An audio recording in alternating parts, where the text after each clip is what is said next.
After sailing back more than 10 steps, Mr. M finally caught himself, jamming the butt of his spear into the ground to stay upright. His hand brushed the spear, and his face got real serious. This iron spear? The original owner hauled it back from the army. Not some standard issue or fancy magic piece, but a solid job done up by a craftsman. Since landing in this world, Mr. M's been swinging it. Never babied it, always jabbing rocks and dirt walls, and it never took a scratch. But today, one slash from that bearded fella and the spear's bent, sporting a deep gash, damn near snapped in half. One hit, and he'd almost been toast. Mr. M let out a long, slow breath. His gaze slid over to that slimmer figure, Lucy Clerk, her blade cutting like a rainbow, fierce and bold, actually pushing that bearded man back. His eyes flickered, and he thought to himself, "Yep, with what I've got now, I ain't got no business tangling with an acquired realm warrior." Seeing Lucy Clerk handle the bearded guy, Mr. M felt a little weight lift off his chest. "Hand me your spear." He didn't wait for Mr. Third D to catch up, just snatched the wooden spear right out of his grip. That bent iron spear was done for. He'd have to make do with Mr. Third D's hardwood one. Iron spears don't come cheap, only two in all of D-Clan Village, one with Mr. M, one with Taylor D. Regular folks can't swing the cost, so they stick to long spears with tough wooden poles. With a flick of that spear, he dove back into the fray. By now, the fight was blazing hot, screams and war cries bouncing all over the place. The young toughs from D-Clan Village, the border soldiers, and the fox soldiers were tangled up in a wild, fierce brawl. The border troops, elite as they come, the fox soldiers, mean and scrappy, and D-Clan Village's young bloods, brimming with fire and ready to throw down. Sure, the D-Clan crew couldn't match the fox soldiers, martial arts chops, but they had the edge of hanging back, wearing them down, and backing each other up tight. For a stretch, all three sides were locked in a brutal slugfest. Once he'd handed off that bearded warrior to Lucy Clerk, Mr. M started picking off the Fox Tribe's warriors. In the acquired realm, he's pretty much untouchable. Big frame, raw power, and those sudden energy bursts let him steamroll any body-tempering realm warrior in his path. The clash didn't drag on long, about a quarter hour, and then the bearded guy went down. Retreat! That bearded fella didn't mess around, saw the tide turn sour, and called it quits. No second thoughts. The D-Clan Village young guns whooped it up as the enemy peeled out. Some even took off after him, hot on their heels. "Don't chase a cornered foe. Get back here!" Mr. M yelled quick, reining in those fired-up kids. They were getting a little too full of themselves. Now the hilltop was a mess, blood pooling everywhere, hundreds of bodies sprawled out, busted limbs scattered, and that thick, heavy smell of blood hanging in the air. The thrill faded fast, leaving a cold, quiet gloom behind.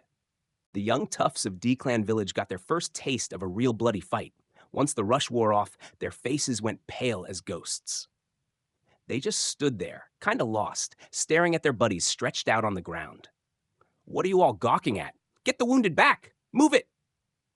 Mr. M hollered, not messing around. That snapped him out of it. They hustled, scooping up the injured and hauling them toward D-Clan Village. Over on the other side, the border troops were picking through the mess, patching up their own hurt. "Got a name, warrior?" Lucy Clerk stepped up to Mr. M, throwing a fist in salute. Mr. M clapped his fists back. "Mr. M from D-Clan Village. Good to meet you, General." Lucy Clerk glanced down the mountain, gave a little nod. "Thanks for the assist." They kept it short. After the hellos both dove back into the chaos. Fight's done, sure, but there's a heap still needing their hands. Mr. Bats M only jumped into the hilltop scrap, while Lucy Clerk and her crew had been running and gunning for over 10 miles, dropping bodies and wounded the whole way, plenty for M to sort out. Lucy Clerk and her folks didn't roll into the village, just hunkered down on the hillside to catch a breather. Mr. M didn't pay him much mind, booked it back to the village in a rush. "What's the damage?" he asked, hitting the open space at the village entrance, eyeing Taylor D. 6 dead, 12 bad off, 23 banged up lighter, Taylor D said, his face heavy as stone. Mr. M's whole body shook. He'd braced for losses, knew they'd sting, but hearing it hit like a punch he couldn't shake off. No time to wallow, though. He spun around, darted to the kitchen, grabbed a bucket, and pulled out every last drop of spiritual spring water they had left. Just 3 bowls. That's it. Get him some water first. Mr. M didn't fuss over who got what. Just split those 3 bowls of spiritual spring water among the 12 worst off. That stuff can patch up wounds some, but it ain't a miracle. All he could do was give it a shot and let fate call it. Good thing D-clan villages got plenty of herbs for outside cuts and scrapes. Medicine and martial arts go hand in hand. D-clan village might not have any top-notch healers, but plenty of folks know how to patch up bruises and bangs. With the Fox people storming in, everybody's on edge. No one's daring to roam around, and even the county towns locked down tight, leaving no place to fetch a dock. After Mr. M wrapped up his tasks, a wave of crying hit his ears from all sides. Life and death splitting folks apart. 6 gone in the fight means 6 families lost somebody dear, and 12 bad injuries means 12 more are drowning in worry and tears. Mr. M watched the sobbing villagers, his heart sinking heavier by the second. Taylor D sidled up sometime, clapped a hand on his shoulder. "This ain't on you." Mr. M shook his head. Guilt? Nah, he didn't carry that. Sure, he's got some selfish streaks, but he's dead certain everything he did was for D-Clan Village and the D-Clan. No guilt doesn't mean no sorrow, though. Young lives snuffed out, kids he knew, calling him Uncle M or Grandpa M like old pals. So young. The littlest just 16, and now they're gone from this world. "Chief, they gave it all for D-Clan Village," Mr. M said, his tone heavy and serious. "I get it," Taylor D replied. Mr. M shook his head a bit. "Chief, what I'm saying is D-Clan Village ought to step up, compensate the families, look after their folks, raise their wives and kids right." Taylor D ran a hand over his graying beard. "That's how it should be. But—" He trailed off, but Mr. M caught the bind he was in. "The D-Clan's got no stash of wealth. Where's the payout going to come from? Lean on the other clansmen to chip in? That's a non-starter. Everybody's scraping by, pockets empty as can be. Plus, pulling that move might spark some ugly fights, maybe even turn folks sour against the victim's kin.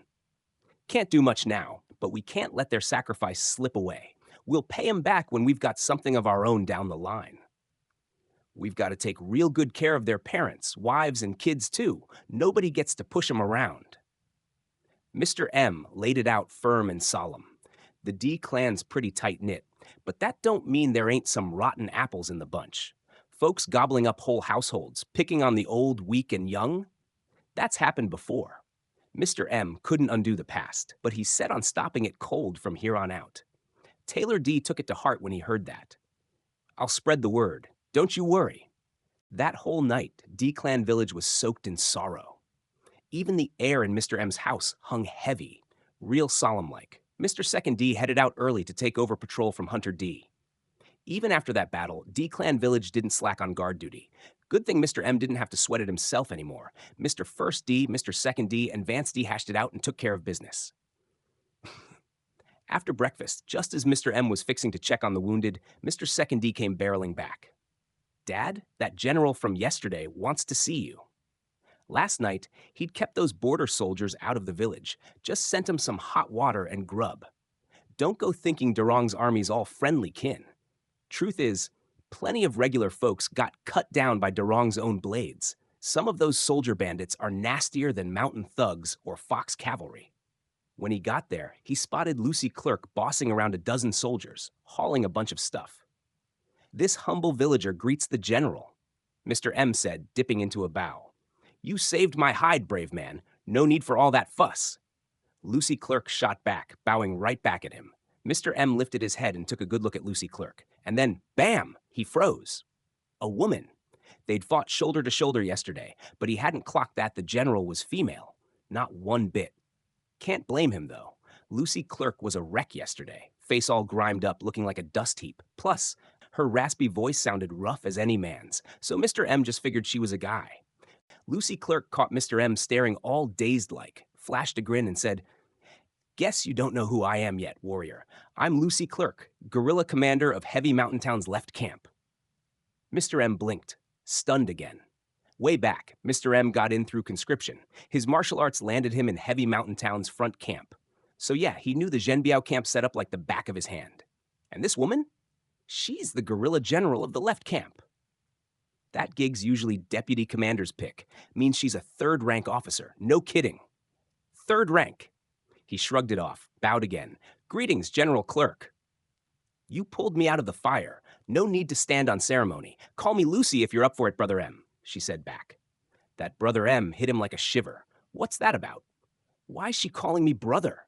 Sure, Mr. M did Lucy Clerk a solid, but jumping straight to cozy talk like that? No need for it. This is a feudal setup.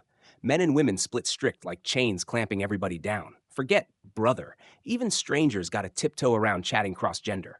Calling him brother right off the bat? That's stepping over one. Mr. M didn't flinch because Lucy Clerk broke protocol, though. As a time traveler, he couldn't care less about that tangled mess of rules. What got him shaking was how gentle she sounded when she said brother. Yeah, gentle, like a hook jabbing right into his chest. Yesterday, her voice was all rough, like ripping rags, but today, that brother call left Mr. M's heart tingling weird. Damn it, this woman's off her rocker. It wasn't sweet to him, just plain creepy, goosebumps popping up all over. That brother hit so off-key, Mr. M took a step back without thinking, eyeballing Lucy Clerk with a mix of shock and side-eye. Only then did he clock her proper. She's kinda pretty, oval face, big eyes with double lids, delicate lines, though her skin's a touch weathered. Maybe 30 or so, but her figure? Hard to tell. Cotton armor's got her wrapped up tight, no guessing what's under there. Mr. M yanked his gaze back quick, shot Lucy Clerk a crooked smile. General Clerk, just stick to my name. He really can't stomach that brother bit. The goosebumps were still hanging on. Lucy Clerk seemed to catch that her brother was too syrupy. Her face flushed up a little. Brother M, she tried again, roughing her voice up on purpose this time. Yeah, that's way better, Mr. M said, wiping sweat off his brow. So awkward. It's not like he's never seen a woman before. But that big brother call? Nope, he just can't take it. You're not calling folks. You're snagging souls with that voice. Lucy Clerk's face went even redder. Ahem, she coughed light, trying to shake off the awkward buzzing in her chest, then waved at the heap behind her. These are war spoils. Credit's ours, but the loot's yours. All cause of that underling jerk, he pushed her to play soft, saying weakness makes folks warm up to her. Told him already, I ain't the weak type. Lucy Clerk pointed at the pile on the hillside, grumbling inside her head. Mr. M didn't have a clue what she was stewing over. He just tilted his head up the slope, watching soldiers haul stuff like ants on a mission. Leather armor, cotton gear, weapons, bows and arrows, plus a dozen dead horses, all stacked up in a big, messy sprawl. Can't hand over the war horses, spoils or not. We're desperate for 'em right now. So I've got to borrow 'em for a bit. I'll square you up when I've got time, Lucy Clerk said, a little sheepish, catching Mr. M's eyes on those dead horses. In that last scrap, Mr. M pretty much saved their hides. Felt real awkward, though, taking his spoils after he pulled her out of the fire. Mr. M eyed the haul and didn't push back, just clasped his hands and said easy, Thanks for looking out, General. D-Clan Village could use this stuff bad. Those young toughs who died or got banged up yesterday? Their families need something to lean on. Don't say cash can't buy life. For regular folks, money's life, food's life. This pile might look like a junk heap, but it's worth plenty. Worn-out leather armor alone could fetch over 10 taels of silver, and those dead horses? Good chunk of coin, or at least meat to divvy up. And this, too. Lucy Clerk hauled out a cloth sack from behind her. It hit the ground with a sharp jangle, metal clinking loud, stuffed with silver and coins. All this for us? He asked, eyebrows up in shock. Yeah, we're chasing military cred more than cash, Lucy Clerk said. Mr. M hefted the sack, had to be 70, 80 pounds. 70 or 80 pounds of silver and coins, even if it's mostly copper, that's still hundreds of taels of silver. Good soul, hundreds of taels of silver just handed over like it's nothing? Can we get more folks like this? Mr. M shot Lucy Clerk a surprised look. The other stuff? Could argue she gave it because they couldn't haul it off. But the silver and coins? That's proof she's serious about paying him back. Then I won't be rude and turn it down. Lucy Clerk had no clue Mr. M was mentally pinning a good guy badge on her. Truth is, with her rank, a few hundred taels didn't even make her blink. If she'd had more cash on hand, she'd have piled it higher for Mr. M. I've got pressing business, so I can't stick around. Once we chase those fox thieves off, I'll swing back to thank you proper. With that, Lucy Clerk dipped a bow to Mr. M. Then she spun around and marched off with her soldiers. Dad, this all ours? Mr. Second D piped up, bounding over with a grin splitting his face. Yeah, it's all ours, Mr. M said, glancing at the cloth sack by his feet and the pile off in the distance, keeping it light. Get all this over to the clan chief. It wasn't till afternoon that Taylor D got everything tallied up. 18 dead horses, 12 full sets of leather armor, 34 busted sets, 24 longbows, 72 long swords, 483 ounces of silver in the sack, plus a jumble of odds and ends like daggers, saddles, and dried meat. Pity the Fox folks don't favor spears, and D-Clan Village's young toughs ain't much with long swords. How we splitting this up? Taylor D asked Mr. M. Mr. M mulled it over a sec. Slaughter all those dead horses, divvy the meat out to every house by head count. See if you can patch together a few more solid sets from that broken leather armor. I'll hand 'em out when it's time. The bows and arrows? I'll check if anybody's got the knack for 'em. If so, they'll get 'em. And the money? Mr. M thought it over for a bit, then said, everybody who fought gets 2 tails. The lightly hurt get 4 tails. The bad off ones get 10 tails. And those who died in the fight get 20 tails for their kin. I'll sell the rest later. Pick up some clan land. How's that sound? Taylor D ran a hand over his beard. You've been the backbone, training, fighting, all of it. You ought to take a bigger cut. Nah, no need. We're kin here. Gotta look out for each other. They need the cash more than me, Mr. M said, shaking his head. Course, I'll snag a few bits for my trouble, Mr. M added with a chuckle. So Mr. M picked out a handful of neat little things and tucked them away. The rest? Taylor D'd handle splitting it up, no sweat off his back. No time to kick back. Mr. M's got a gnawing worry those Fox cavalry from yesterday might swing back for payback. After hashing it out with Taylor D, he threw himself right into guarding D-Clan Village. Turned out his fretting was for nothing, though. Days rolled by, and no Fox cavalry showed near D-Clan Village. Snow hit Anning County again, big, thick flakes, and overnight, the ground got a fresh white coat. Mr. M's eyes sparked up when he saw that snowy sprawl. This war's gotta wrap up now. Big snow like this, Fox cavalry can't keep raiding. They'll have to pull out of Darong. The heavy flakes'll gum up their moves, and yeah, it'll slow the border troops boxing 'em in too. But this is Darong's turf. Fox folks can't hang around looting forever.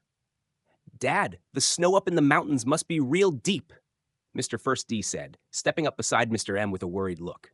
Mr. M gave a little nod. Head up there later and check it out. He knew what was eating at Mr. First D. The Kane Clan and Linlin D.